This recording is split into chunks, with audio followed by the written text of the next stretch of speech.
Welcome back to this Chapter 5 video tutorial on Macro and VBA Basic to Advanced video series.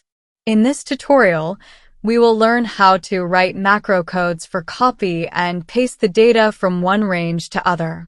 Here in the range A1 to G11, I have a data of stock and their price. Let's copy this data to a different cell location using VBA code. For this, click on Developer tab, then Visual Basic. Create a new module for copy and paste code. For this, click on Insert, then Module.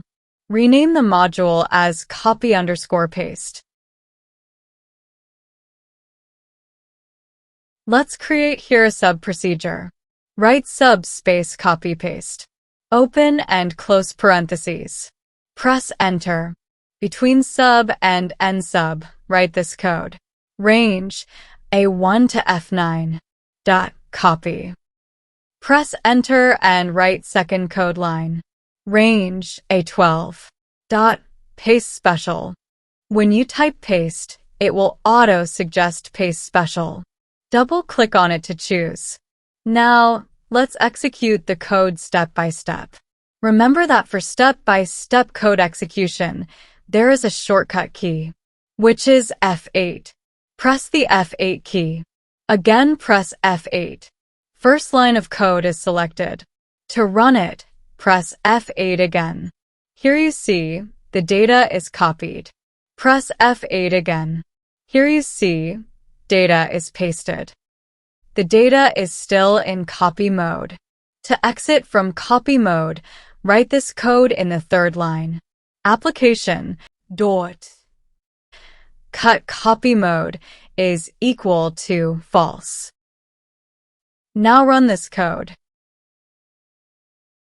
The copy mode is removed. Now, let's have a look at another method of copy-paste.